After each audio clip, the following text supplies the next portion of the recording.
that's great to hear. And you spoke about the CTO role, the global CTO role, which is not a surprise because for long we know that the technical or technology talent base in India is very, very good. But I also heard you mention the word domain. Can you elaborate a little bit on the domain part of what you mean and what is the opportunity there? Thank you, Sushma. On behalf of Sushma, Sudha, and I, the three co-founders of Second Careers, very warm welcome to our session today, and a very happy New Year and best wishes for 2025. We are so glad that you could make it today. We had a series of such conversations on the social sector and opportunities in the social sector in the last quarter, and those were very well received. Today, we hope that we're going to be equally glad at the end of the session when we know a little bit more about the outlook for the sunrise industry, the GCC industry. So I'm just going to talk to you a little bit about what we've planned. We have two very eminent women leaders from the GCC industry on our call today, and we're very fortunate to have them. Welcome to the call, Mohua. Thank you, Shanti. Mohua leads Novartis Corporate Centre in Hyderabad. She's an IT services and BFSI technology veteran. So Mohua, welcome to the call. Aparna also has a very strong background in technology and GCCs, and she currently is the site leader and MD for Cencora's Business Services. Both Novartis and Cencora are in the life sciences industry. Sushma, any opening words from you? Sudha is on a flight, so she's unfortunately not able to join. But Sushma, any words from you? Oh, just a very warm welcome. And it's wonderful, Mahua, that we are on the same podium again after many years. So I'm delighted to have you and Aparna for this very enlightening session. So over to you, Shanti. Thank you, Sushma. What we've planned today is a half an hour to 40-minute panel discussion with Mohua and with Aparna, followed by a Q&A. And we will share an opportunity that has surfaced from the GCC world on our platform, on the Second Careers platform, and tell you a little bit more about how you could go around applying to that opportunity or anything else that is on our platform today or in the coming future. Just want to talk about what seems to be the industry of the decade, the GCC industry. And it's gone through significant evolution. We all heard of outsourcing and offshoring many, many decades ago, but it's truly transformed into an innovation-led industry because of multiple reasons. The huge talent base India has, the ease of doing work in India, the ability to actually establish a 1,000-member team in just, in a year, in under 3 months, which is fantastic for any country to offer. And the power of technology, the ability of our talent to actually use newer technologies like AI, machine learning, blockchain, data sciences, all of those to ensure that there's not only efficiencies delivered to the organizations, but also a huge amount of innovation and value driven for the organization. Today, we have about 1,700 GCCs. This number is set to explode. Many of these GCCs have subunits within them, and today we have close to 3,000 GCC units in the country. What is actually very, very interesting and astounding is that we already have about 2 million people employed by this industry, and this number is set to get to between 2.5 and 2.8 million by 2030. So that sets a phenomenal context for me to actually just ask our veterans, and I'll start with Mohua and say, Mohua, what is the promise of the GCC industry? What's the outlook and how are you feeling about it? So as I was hearing you, see, GCC 20 years back, I would have said that it was a very insecure industry. There was a lot of, we were not in, I mean, I was not part of GCC then, but GCC as an industry was not very secure in the skin because it was seen as an outpost. it was always GCC leaders had to compete with the outsourcing, IT outsourcing companies or BPOs. And that was the challenge. Today, I feel the biggest difference is GCC industry is a very confident industry, very confidently talking about who we are, what we have to offer. Come join us. So when we go to the job markets, it's not no longer that, okay, why go to Infosys? Why don't you come and join us? That's no longer there. So I think the biggest difference that we are seeing in GCCs is GCCs are confident. Second thing, GCCs used to be only ops and tech shop. That has changed completely. In most companies, it does everything. I know in my previous company, when I took over, it was ops and tech. When I left, it was every single group. Novartis already is there. And most GCCs are there. It's not new. So I think overall, it's a much more complete offering that GCCs have in a confident way, talking to all the ecosystem partners equally.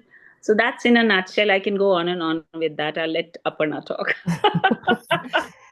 No, very well said, Mohua. And Shanti, to your question, to talk about the promise of the future, maybe we'll just quickly look into the history and what has got us here. I think India is not new to GCCs, right? It's probably 1985 where Texas Instruments set up the first office in Bangalore, but it didn't pick up, I think, till late 90s. That was when it really started booming. And then the last 25 years have been all the hard work over the last 25 years is what has got us here today. And like Mohua said, it's gotten more confident. I think in the initial days, it was more prescriptive. Headquarters would say, do steps 1 to 10. And it was called shared services, captives, a lot of names that it's gone through the whole journey, would execute these transactions. Over a period of time, there was more trust built, more knowledge, more technical domain expertise, of course, but the kicker or the turning point was when business knowledge was built in. And that business context made a lot of difference. It helped the GCCs partner with different functions in the organization to really come up the knowledge curve. Then GCCs started owning a certain portfolio or a certain responsibility for the entire organization, like innovation, leading innovation for the entire organization, for example. And it's sort of become an innovation hub, or this hub that is really trusted. And that is what has led to the confidence. I remember in the initial days, okay, and this might sound really funny, but I think I was 35 or so, and I was sitting in a park. I had this really black nail polish, and I remember a lady sitting next to me. That poor auntie, she just asked me, BPO in Kannada, like, do you work for a BPO? Because she considered me as wild or uninhibited with my black nail polish. I just keep laughing. That was the image, right? And I don't know how coveted it was, at least in early 2000s. But today it is seen like a very important industry and role, right? So India is the GCC capital of the world today. And I think in the next few years, we're going to cross 3,000 GCCs here. So the promise is more global roles sitting out of India. I think last week I saw the announcement of one of the GCC heads being the global CTO, which is such a proud moment, right? More partnership with industry bodies, startups, or even with each other. The GCC community itself has become so strong. You meet and make friends, and that's how Mohua and I have met through various conferences, etc. Non-traditional areas, it's no longer about tech, finance, but even ESG COEs are being set up. Even sales and marketing today is being done out of GCC. So I think the promise is it's only going to get bigger and better and stronger, and more opportunities for us. Wonderful. That's So when I meant domain, I meant it could be it could be finance domain, it could be tech domain, just the expertise there. I think without building technical expertise in no matter which area you're in, it's hard to get ahead, So building that domain knowledge, the process knowledge, the functional skills is important. And then over and above that, of course, there are a lot of other things that is needed in today's VUCA environment, right? Adaptability, working with diverse cultures, your global agility and things like that. So I hope that answered the question, what I meant by domain. If I may add to it a little, Yes, to the please. domain thing. So, see, the biggest challenge that the GCCs in its early days used to feel is while I was not in GCC, but Sushma and I, we mothered a future GCC for up to a big number, and then we handed it over. So we know that the feeling that was there is that the domain knowledge, what Aparna meant said, domain knowledge was all sitting in the headquarters. So how can you do things on your own? You have to be prescribed. Yeah. Is no longer the case. Today we have, most GCCs have the actual function. So it is no longer, that's what I meant when I said it used to be operations and technology. So it was just the support services kind of work that was coming to the GCCs. Whereas today, the actual retail banking, actual capital markets employees, I have even seen the traders sitting in India trading in other geographies. So a lot of the actual domain business work is happening. And when the next person sitting next to you is doing the actual business domain work, business process work, it automatically elevates the ability of the techs and ops person also to do something innovative. So I think that's a big change that the GCC industry has seen. And mostly in the last, I would say the last decade has been excellent. Ideally, Got mostly the last few years. Yeah. Yeah. Got it. Well, thank you so much, Mohua. You know, I was reading recently a GCC report, and it spoke about the large number of engineering design centers that have come up. So the Airbuses and Boeings, they all have centers here, and those are all seeming to expand. So there is this merger between technology, which has become almost a horizontal across every industry, and industry-specific knowledge that provides some, unique opportunities for people in India, I think, which is again terrific because, otherwise somebody is working in DRDO for all their life, but if they get an opportunity to work with Boeing, how amazing would that be? I think. So that brings me to the next question. Right? When we think about 500 to 800,000 new jobs being added as leaders of GCC, what keeps you awake at night? How are you going to fill those vacancies in your own organizations? Which roles are going to be tough to fill? Which ones are easier? And Mohua, maybe we can start with you. So, see the challenge that GCCs, from a hiring perspective, that India offers, whereas India is seen as the best or the brightest people, the best place to set up a GCC. The only thing that comes against us is that the hiring timeline is very long. And many things contributes to it, like the 3-month notice period. No other country has it. All put together, hiring timeline is seen as a big negative for Indian GCCs. And to that, if you add that, okay, but if suddenly there's a surge in the number of people that we need, then definitely it will add to the problem. But at the same time, I think GCCs have also left many avenues open. For example, our fresher hiring, and when I say ours, it's not. I'm not talking about Novartis. I'm saying in general, GCCs fresher hiring is not as much as the IT services, for example, because we typically tend to depend more on experienced hire. I think that will change. We are all talking about early talent. We are all talking about partnering with the different universities. It has started in pockets, especially the BFSI GCCs are a little further ahead compared to the others. So definitely early talent will now take off a big time. Similarly, the diversity hiring, while the GCCs, mostly of the MNCs, are known for the broad-minded culture, policies, etc., but still because our need was not that much, probably diversity hiring was not that much of a focus. I mean, when I say diversity, I don't mean necessarily gender, because yes, there are many women in the GCC industry, but I'm talking about other diversity. So I would say that many of these avenues are open.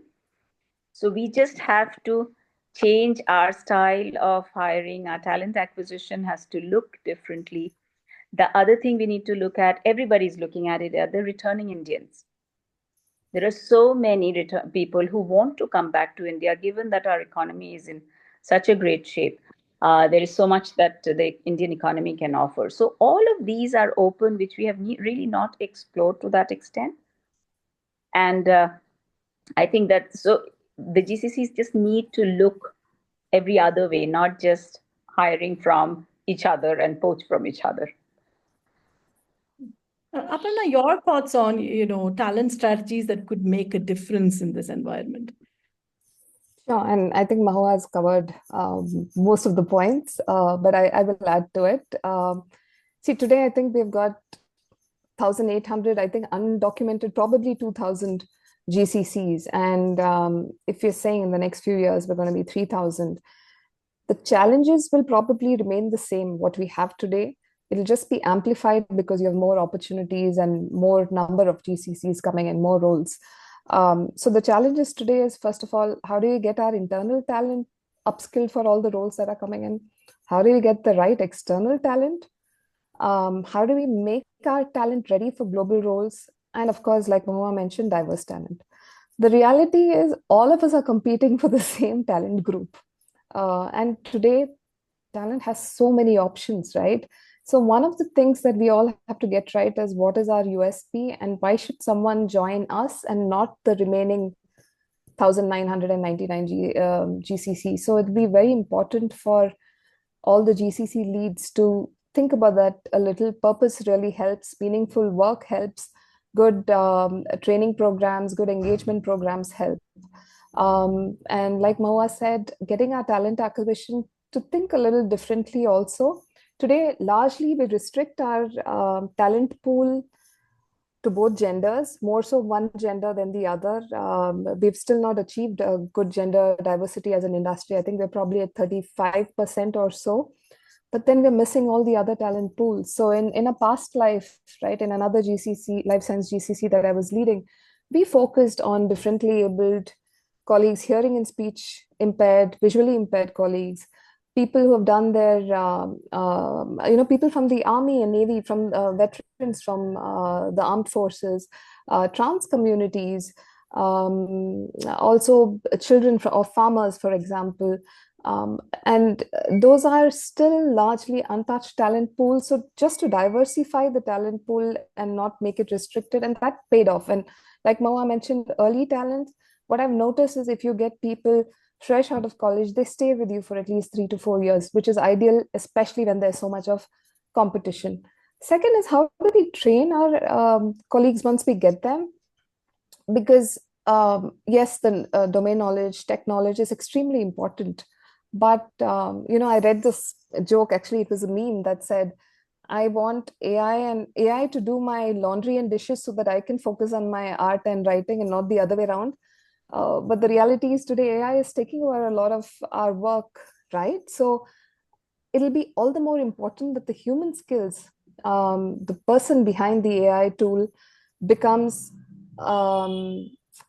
what's the right word? Uses their empathy, uses their leadership skills, collaboration, and communication much more strongly, because it is a global environment. It is a VUCA environment. We had COVID a few years ago. There's a scare of another virus, which I just read is not that scary anymore, but that adaptability, that agility, stepping back and looking at the bigger picture, connecting and working cross-functionally, those talents or those skill sets become even more important. Cultural intelligence becomes very more important, because we no longer work only within the region, right? A lot of us in the GCCs are supporting several regions. So I think these skills, digital, technical skills, your cybersecurity, AI is just getting hotter and hotter. Data analytics, data governance is going to be important, but also I think very importantly, the people skills, which is thinking cross-functionally, critical thinking, problem solving, And I mentioned a bunch of others like agility, adaptability. All of that is going to be important. I think and I feel this is a very underrated skill, risk taking. That's going to be important as well. Leaders who can experiment, leaders who can take a risk and rally people along with them. We need more people like that in the future. So some of these skills will be important. They're a challenge today, but they're an opportunity also. How do we develop the leaders of the future? Yeah, no, this is music to our ears, Aparna. And the reason I say that is that at Second Careers, we are a platform for looking at people who are experienced, who are experts, who are 50 plus, who are looking to, find relevance in organizations, fulfill a purpose, and utilize the skill sets that they've garnered across, several years of experience.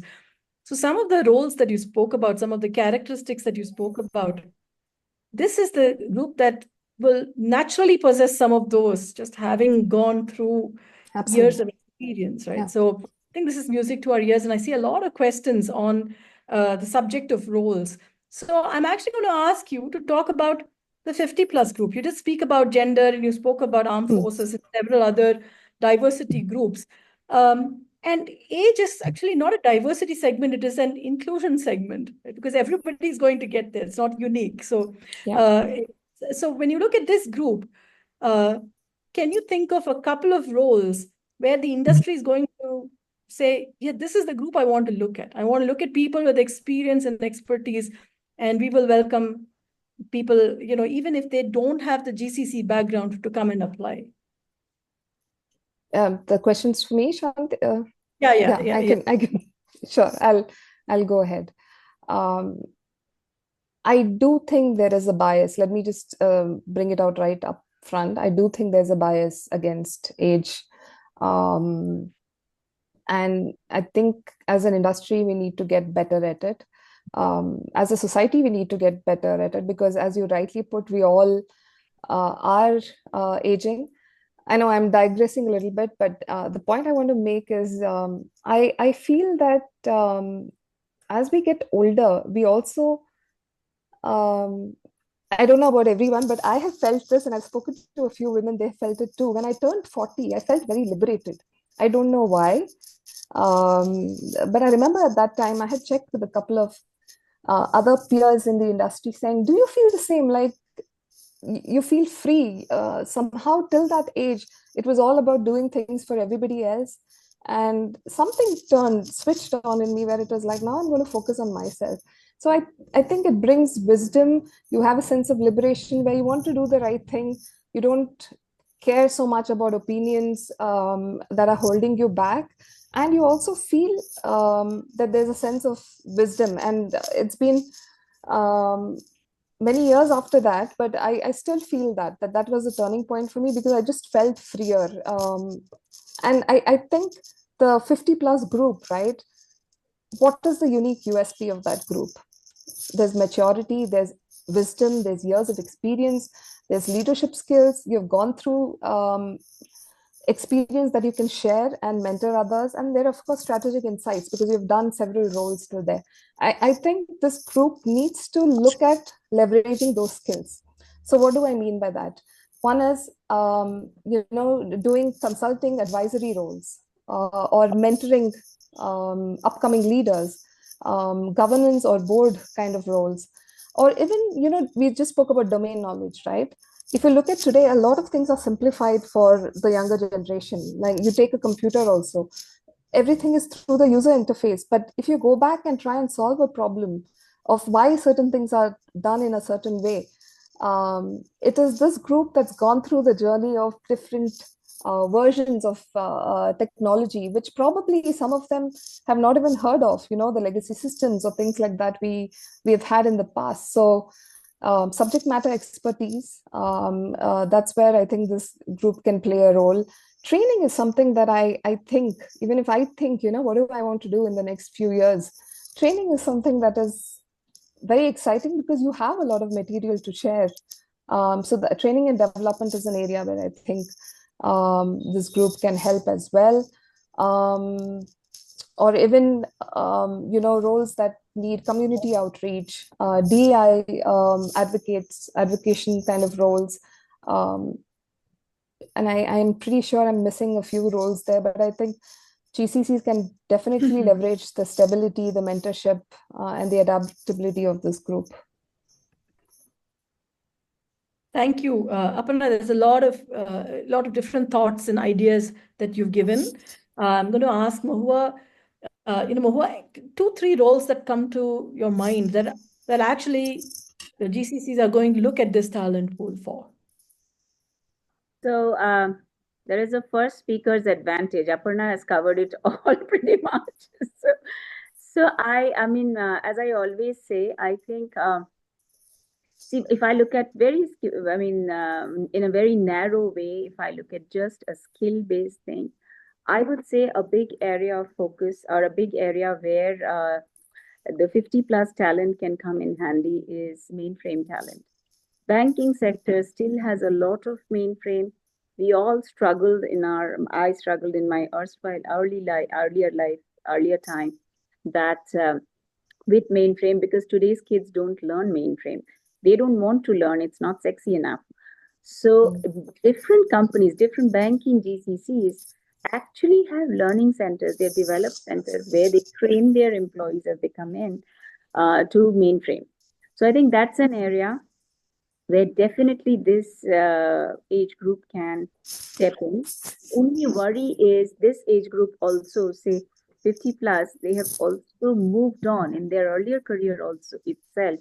They probably have wanted to and moved on from mainframe.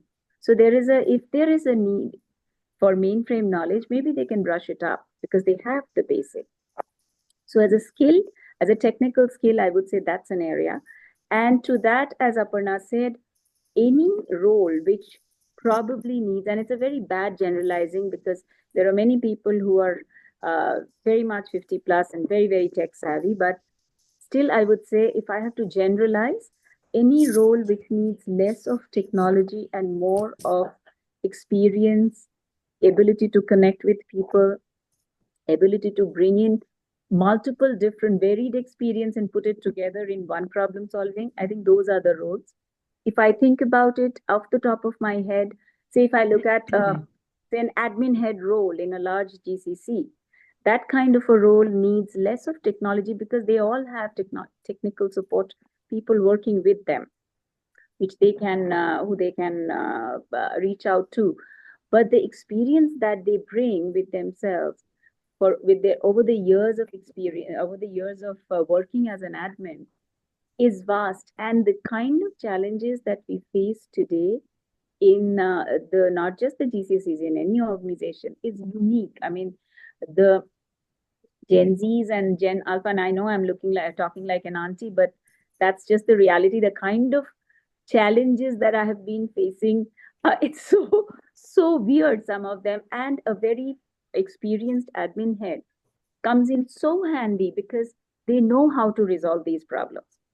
So I think from a role perspective, these are some of the roles, but the most important thing is it's not going to be a very friendly work or a very no work atmosphere for these people, because as I said, I mean, people like me are few and far between in GCCs. We kind of skew the average substantially. Most people are in their 20s. So when we are talking, when any 50 plus person comes into an organization, it is going to be an element of adjusting. And because a newcomer typically has to adjust more, and the younger generation, I don't know how much people skill or the empathy that many of us were trained to have or were supposed to have as a child also. I don't know how much today's kids have it. So there will be an element of, I won't call it unfriendliness, but it's an unknown area. I mean, they will get a not so friendly atmosphere. So it's an openness to accept it. And to Aparna's point, the GCCs or any organization for that matter really, really needs to. Actually, GCCs and IT services more because our age group is very, very young. We feel we need to grow up and learn how to bring in people who are older than them. I won't call it older than us, but older than them, because that is really important. And I think it will happen because, as you said, we have to hire all kinds. And the minute the need comes, we know that it cannot be only 20 somethings for every role. So it will happen. But it's just every change will take some time. So Mahua, I think both you and Aparna have touched on something that's very integral to the group here. And I am monitoring all the chat questions that are coming up. And team, I will get to all the questions, but I might collapse a few of them. So Ajay and Munish, I hope you are happy with the answers that we've given you. Yes, there are opportunities, but specifically there are questions on whether Subramaniam wants to know whether senior biotech professionals, and particularly since both of you are from the pharma sector, and there is questions for HR, and there's questions for sales, marketing, and business development with people who are 50 plus. Do you see opportunities in these three categories? So Sushma, I will go first. I'll leave it to either of you want to jump in. So I'm not talking for Novartis in particular. Yes, your industry. If I look at the industry, see biotech or any skill set which needs, or any role that needs high-tech skill, I think age is still easier to adjust to, because if I look at life science or pharma GCC, the average age is typically 10 years more than any other GCC. So acceptability of slightly senior people is higher, no doubt about it, because we need the domain knowledge, we need the technical knowledge, and just the experience helps. Now, sales and development, if you ask me, there is sales skill can only go up, and sales skill it doesn't need technology. Some people are just born salespeople, and they will go and sell ice to the Eskimo, doesn't matter how. So I think, I think age should not be a problem in that either. Similarly, you mentioned HR. HR is an area where I think the experience really helps, and I don't see experience as a deterrent. So for all these, I feel the most important thing is the openness to accept this age group. To Aparna, what Aparna said in an earlier question is that there is a bias. There is a bias, but as long as that bias can be broken, I don't see any problem in doing these roles. These roles are actually very conducive. And given that today AI can do a lot of roles, I think the roles which the only way for people to remain relevant and important is to grasp our people skills. Because what AI can't give and what people can bring are the people skills, and which is in plenty in this age group. So honestly, other than the very tech roles, I don't see any role which will not be doable by this age group. Wonderful. Aparna, anything to add? Otherwise, Shanti, can I take a few more questions, or would you like to carry on? No, I think the questions fit in right into where we are, in the Q&A. So, I mean, in the discussion, please go on. Yeah. So here are two other questions which sort of fit into the perception of a GCC.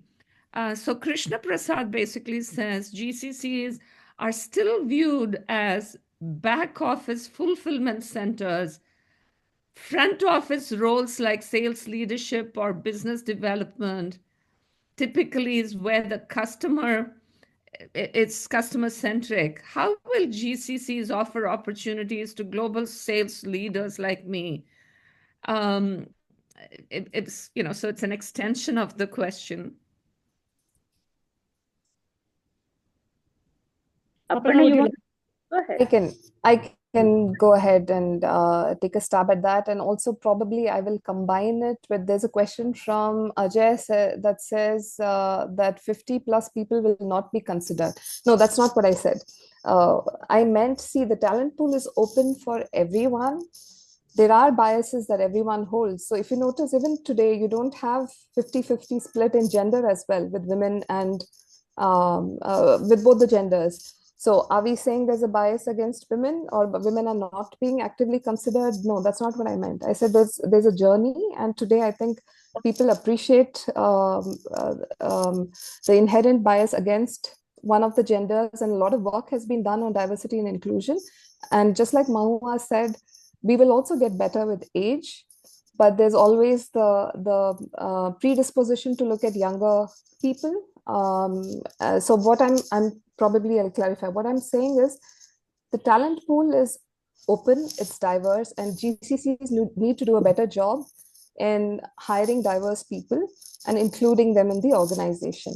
Now, how does somebody make themselves more attractive to an employer? That work, so it's a partnership. So that work, even the candidate pool needs to do to stay relevant, to understand the latest techs and trends, to be part of, and there's another question of how do you connect and find these opportunities, right? I'm not sure how many of you are on LinkedIn or attend different industry forums. So I'm an introvert. I do not like social media a lot.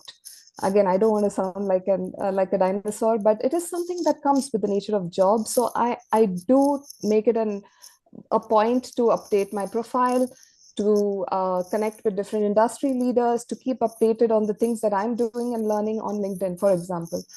Then taking out the time and effort to meet different people in your network, building your allies, acquaintances. So I love this 3A analogy that somebody had told me when I was much younger, and that's helped me. The 3 A's are allies, acquaintances, and advocates. Acquaintances are people that you know, but they're not really a friend. You're not very well connected. Allies are those who have your back and will, put in a good word for you. Advocates are those who will vouch for you in a closed room where you're not present, right? We'll put the reputation on stake. Can we systematically build our network, moving our acquaintances to allies and allies to advocates for ourselves, who will vouch us and tell us, hey, this is an opportunity here, it's going to do good for you. And not just within your company or your industry, but look at different variety of industries. For example, it will be skewed in the beginning. Maybe your acquaintances are more in the company you're currently working in, or in the industry you're currently working in, or if you're working in, say, a process like AI, maybe the AI industry knows you well, but not the others. So it takes a lot of time and effort, especially if you're an introvert, but to systematically build that out, that helps you as well. So I think it's a while the GCC industry needs to do a better job of diversity and inclusion, but I think the candidate pools also have to work on standing out from the rest. There's so much of competition. There are lakhs of applicants for a role. So how does one make themselves attractive is also important. Now on sales. So sales is a relatively new function for GCCs. I don't think, like, for example, your IT, your finance, or HR is very, very common in most GCCs. So GCCs go through a maturity curve as well. So normally when someone starts a GCC, it goes for accounts payable, IT services, and those kind of processes. Sales, ESG, etc. are fairly newer, non-traditional processes that I've started in. And I think, like marketing services or taking off some work from the sales team so they focus on the customer is some of the things that that have started being done in different GCCs. Krishna Prasad, I would say, if you marry your sales knowledge with AI, for example, customer insights and things like that, that's a role that you can play. Now, I don't know how many GCCs, I think the front runner, the more mature and best-in-class GCCs probably are doing this, but it will be a couple of years when this becomes much common in most GCCs, but I think the opportunities are definitely there. You can also be part of campus outreach for the sales GCCs and training them with the domain knowledge that you have built over the years that is a role that I can see happening in GCCs. Also, when new GCCs are being set up and sales is being started as a new function, I think you can play a key role in bridging the gap between the sales function and the GCC that is now being set up. So the leader of the GCC who is bridging, the sales team probably can benefit from your GCC knowledge and the tech knowledge that's being built here. And the GCC team can benefit from the domain expertise that you carry from the sales force, the customer insights and things like that. These are a couple of things that I think could be relevant to you. Yeah, well said, Aparna. And organizations like Second Careers, right? What we are trying to do is also be that bridge, bringing in extremely high quality talent. And to all the people who have tuned in here, okay, like anything that's new, we have to continue to work with the industry. And that's the endeavor with which, Shanti thought of this whole idea of bringing the GCCs together. And we at Second Careers are committed to continuing to open such avenues. Back to you, Shanti. On that note, Sushma, thank you for that. I do want to share, while this is not a sales position, I do want to share that we have an opportunity on our platform today. This is from a GCC, the Marsh McLennan GCC. It's a multinational organization. It's a senior director role, and it's a sales support and admin COE role, looking at excellence in the sales administration function. So here you go. There's one example of a GCC role at a senior level that's already on the Second Careers platform. So Mohua, Aparna, you spoke about this being a journey, and all all diversity and inclusion journeys start with actually breaking that mold. So here's one job that's been posted very recently on our platform. Yeah. For those of you who are curious to know how can you get access to these opportunities, I'm just going to take another minute before I get back to Aparna and Mohua for my follow-up question. Go on to secondcareers.com and sign up as a professional. So on the screenshot, you'll see that it's fairly easy. Circle what you need to get to. And there are 3 very simple steps to apply for any position. The first thing is you have to register on our platform as a professional and upload your profile. That's when your profile actually becomes visible to companies, and you can also apply to jobs that are relevant to you. So just register, update your profile, and it's very simple to update your profile. You can just use your LinkedIn profile or a PDF of your CV, and our AI tool will actually parse out the resume and put it into relevant sections. Then you can apply to whatever roles you're interested in. By the way, once your profile is on the platform, companies may also approach you. So I'm going to stop sharing that. I hope you got a real life example of at least one position that's already open for the 50 plus audience. Now, Mohua, my question is going to be, and I think Aparna had started down this path about allies, acquaintances, advocacy, all of those things. It's true that this group has to work a little harder to find jobs in this industry, but there's a lot of promise. What can we do to get to these jobs better? I mean, what skill sets should we acquire? What training, learning can help bridge some of those gaps? What's your advice? Mohua, you want to go first, or I can? Mohua is speaking, but you're probably on mute, Mohua. You're on mute. Yeah. Sorry. So what I wanted to say is it is less of reskilling. I would say the USP, finding the right USP of this age group would be the best way to first approach. Because see, if you look at the gap, then the gap would come out as mostly the technical skill, the digital skill. But is it really necessary to upskill and try for those roles, or is it better to play in the USP? So I would tilt towards saying that yes, some amount of understanding or knowledge of newer technology is beneficial, but it's better to play on the the skill that this age group brings to the table. That's the first thing. Second thing, as I already said, it will be a different work atmosphere compared to maybe the first career that they had, because now it is a bunch of Gen Zs and Gen Alphas, and who knows, maybe a few years later Gen Betas who have just started. So, so it is more the cultural openness to a very different work culture. Secondly, it's playing on the USPs. But I feel that there is a lot more that rides on the organizations.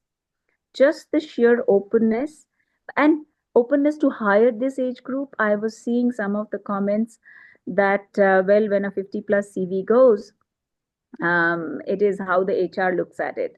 Now, one thing, for example, in India, we still ask for the date of birth. It's a no-no in most countries. That mindset, there has to be a big mindset change, which the organizations have to drive. Even if it doesn't become a law that, okay, don't ask for age because that's discrimination. I think from organizations' perspective, we can bring that. So there is a huge, so it's a path, it's a way, and both sides have to move and come to somewhere in the middle ground. I do feel that the organizations have to do the longer walk, because for the employees or the potential employees, they're ready with a set of skills, and it's up to the organizations to grab it and find the right roles where, see, for example, when we started the focus on gender, everybody looked at the roles which are easier or which are more commensurate with the gender. When we started looking at people with, differently abled people, we found out roles that, okay, this is a role that can be done with this, even if you're visually impaired or you're physically, some movement challenge.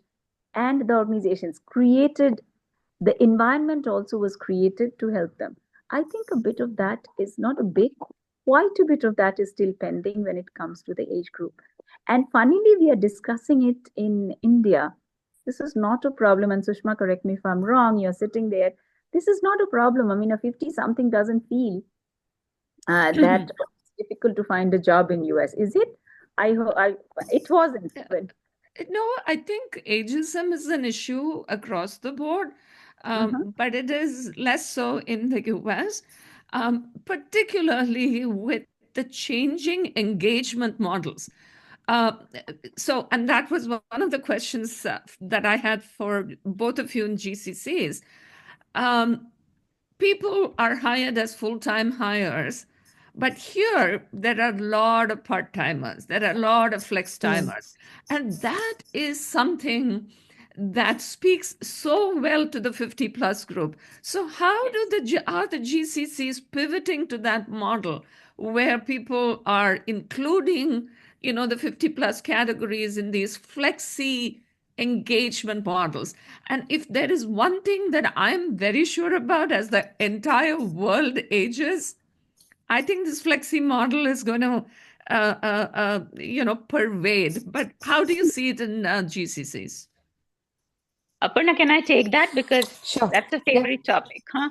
Go ahead. So, Sushma, to your point, tried this. I think this fits in so perfectly, especially in the operations role, which have up the cycle at the end of the month, say in the banking space, end of the month, certain operations really take off. And we tried so hard to hire people, especially senior people, to your point, in flexi roles, who will be trained. They'll work the few days that they are comfortable and the company needs, and this would be a perfect win-win.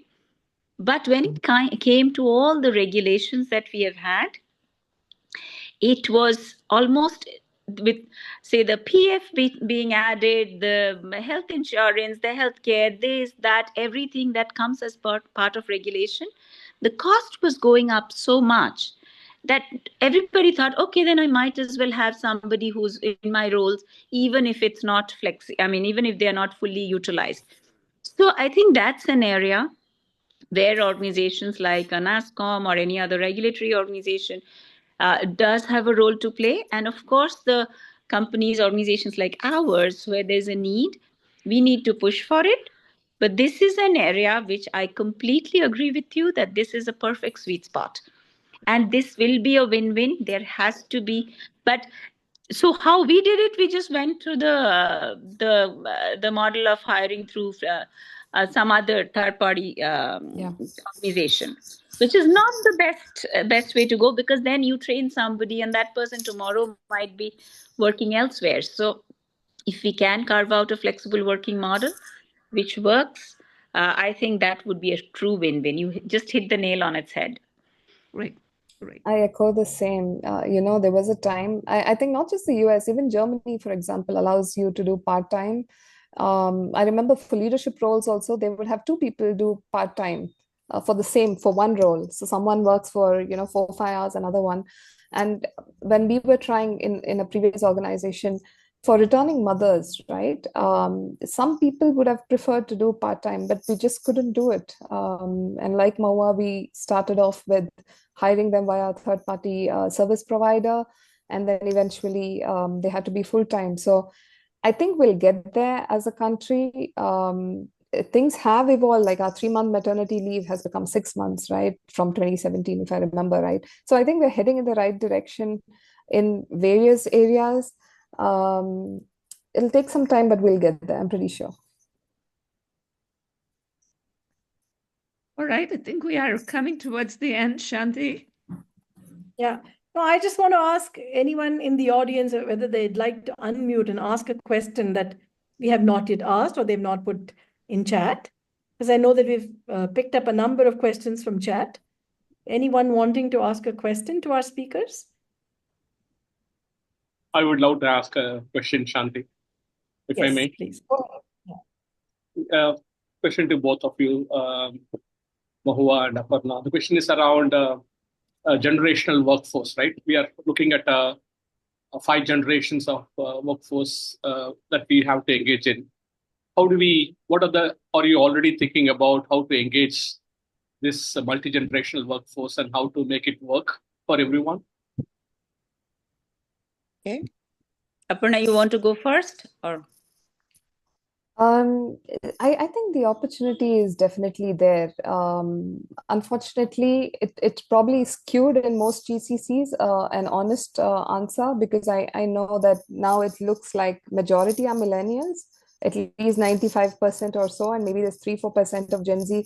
It could look different in different organizations. Gen X is probably a smaller percentage, but I see how each generation can support each other. For example, if you have someone who from the 50 plus age group partner with someone in the 20 plus age group, right? It can be a mutually beneficial relationship. I can't find a better word. The word symbiotic comes to my mind, but that's the wrong word.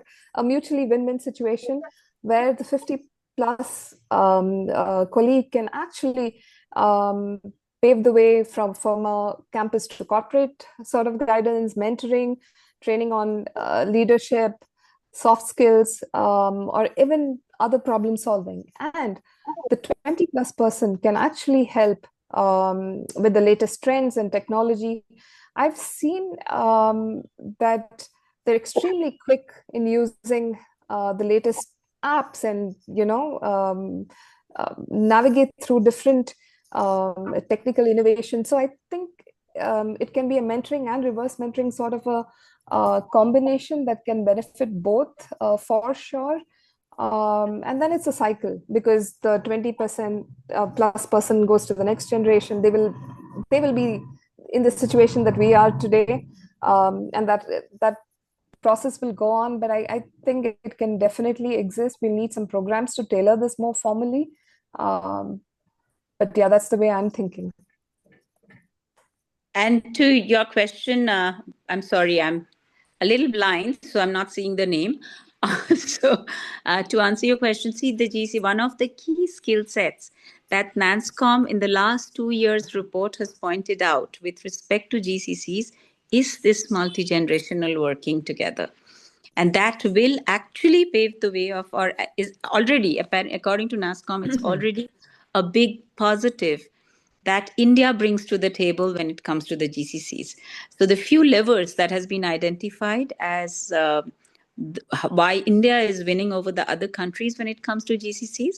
This multi-generational workforce working together is one of them. So to Aparna's point, very hopeful that this will only get better. Great question, Mani. And to everyone who's tuned in, okay, I just want to say that there is reality, but it is also up to us, okay, to push the seams of reality, create opportunities, and, truly build an inclusive, work culture. Really, all of you have been super engaged. Any parting words, Aparna and Mahua, your own personal journeys? We've kind of stayed on point here and only talked about employment, but I would love for people to hear both your journeys because I know it's a very inspirational one. So over to you guys. Go ahead, Aparna. I would say that, okay, I remember an anecdote. Actually, I was doing the career conversation with one of my most favorite team member. I'm not supposed to say that, but somebody that I thought had a lot of potential. And I asked them, like, what are you thinking? How are you planning your career? And this conversation was probably 2012. And they said, Aparna, I think I'm going to retire by 40. And I asked them why. And they said, no, I'm tired of this corporate life, etc. And I felt that was such a lost opportunity. And the person is not retired, by the way. I think they're close to turning 50 now. I think people have a very wrong, and we as youngsters, when we were youngsters, had that same view. I think we're just getting started. Honestly, we're at the peak of our, like I said, once I turned 40, I felt very liberated. And I'm sure it only gets better. It's gotten better every year since then. I think there's so much of potential in the 50 plus age group. There's so much of energy. We finally know, who we are, the strength or the capabilities. It's much more clearer. You don't want to do things that you're not happy with. You know where your joy and passion lies. However, I think we don't do a good job, or this age group doesn't do a good job of branding, selling yourselves. And I tell this to my 17-year-old daughter, right? How are you going to stand apart from all the other 17, 18-year-old when you're applying to college, for example? It's the same. I think each of us needs to identify how we stand out, and what is it that we bring to the table. Keep an eye out for trends. And I can just look at my career and say, I don't think I planned this. I started off doing something very different. And then the opportunities were there, but you have to navigate yourself and choose those opportunities. Yes, there's luck, there's hard work, there's a lot of preparation needed. But to keep that eye out and advocate for yourself, brand yourselves, upskill yourselves. Today you have LinkedIn Learning, you can do 5-10 minute courses also. For example. So I think the world is changing and we'll have to change with that. I know it's hard at times. It has always been hard to find the right job, right? Even when we were in 20s. So I think the opportunities are there and we should look at those challenges that we face today as opportunities and try and navigate in that direction is what I would say. Sushma, I missed it. Did you want me to talk about my journey? Yes, please. Yeah. Yes. No, but it's okay. It doesn't matter. You're not What good in you've said was on advertising. point, so I'm that's not. good. No, it was on point, so it's okay. Yeah. Okay. Yeah, in short, my journey. So I'm right now leading we're setting up the GCC from scratch. It's been 4 months with Cencora. It's a $294 billion organization, very new to the whole GCC concept.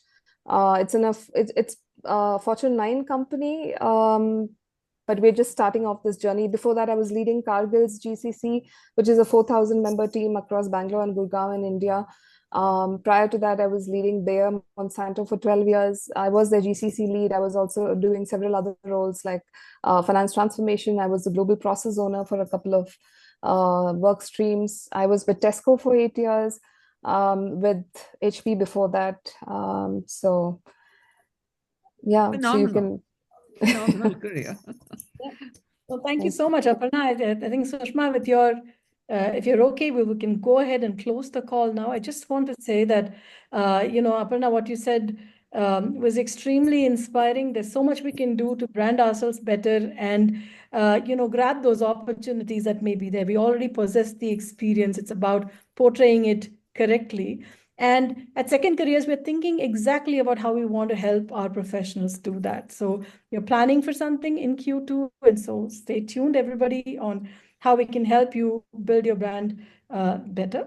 With that, I want to say thanks. And Mani, great point. The best is yet to come after 50. And what better way to think about something like that in January, the start of the year. So all the best to everyone on the call. And Aparna and Mohua, thank you so much for being brutally honest, but at the same time inspiring. A lot of work to do, a lot of energy as well. Thank you so much.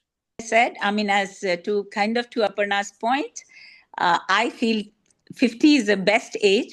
You can do so many things. You are not there to please anybody. You can travel as much as you want. You're not matching with anybody's school schedule. You are free to pursue your passion besides your work. I mean, you can do anything. So I honestly, I'm so happy to be in my 50s. Awesome. So let's just be very, very positive. We are all in our best age.